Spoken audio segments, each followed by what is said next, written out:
Klaipėdos universiteto Aula Magna konferencijos salėje vyko 2 pavasario renginiai – Tolerancijos diena ir Geografijos olimpiado šalies etapas. Mes, studentų langas, juose dalyvavome ir parengėme 2 reportažus.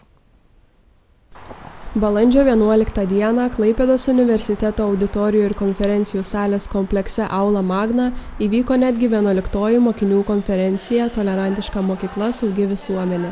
Renginio dalyviai atvyko iš įvairių Lietuvos miestų – Šilutės, Kretingos, Šiaulių, Kretingalės, Tauragės bei iš pačios Klaipėdos. Konferencijos svarbiausia potėmė įtraukusis ugdymas.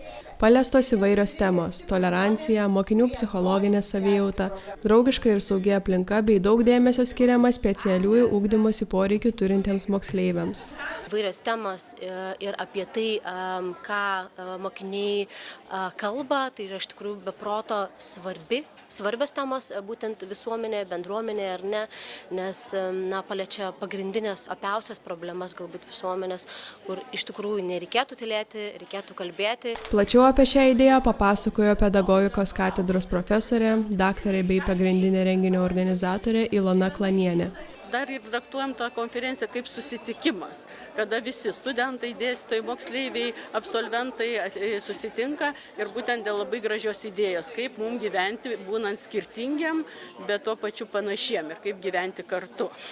Pagrindinis tikslas – įkvėpti jaunus žmones aktyviau dalyvauti bendruomenės gyvenime, kalbėti ir spręsti visuomenės problemas jau nuo mažų dienų bei skatinti tolerantiškumą.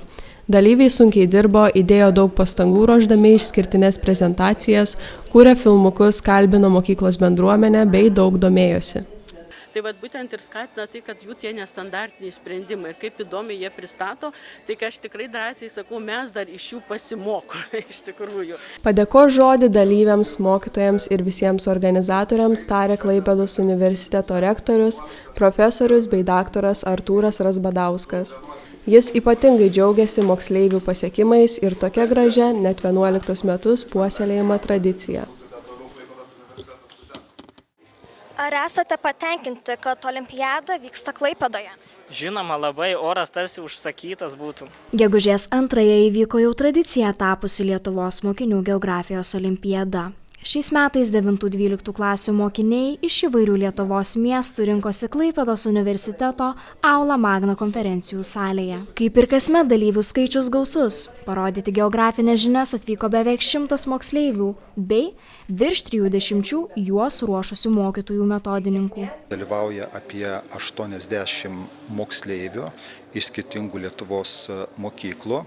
Taip pat dalyvauja keliasdešimtis moksleivių, kurie yra ankstesnės olimpiados laimėtojai.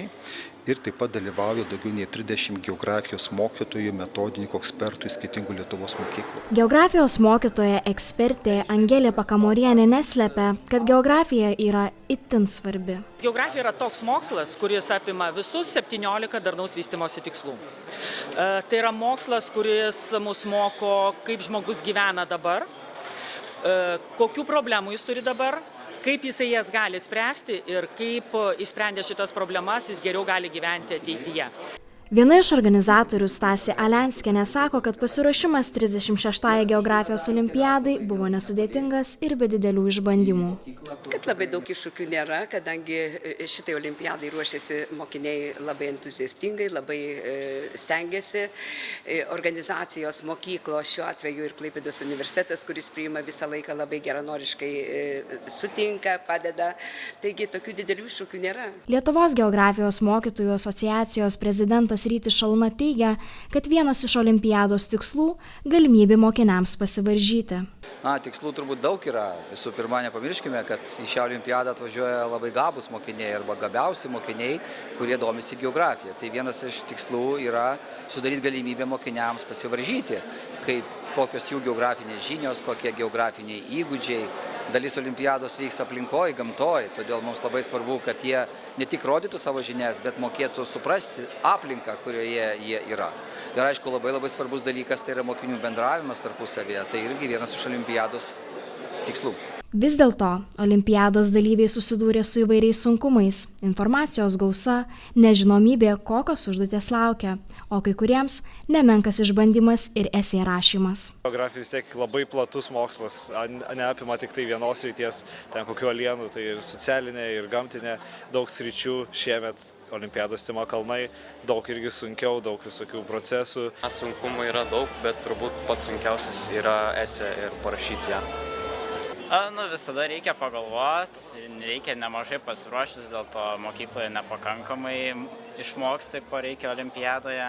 Man sunkiausia dalis geografijos olimpiadoje yra būtent geografinių tyrimų dalis, kai reikia vaikščioti po miestą.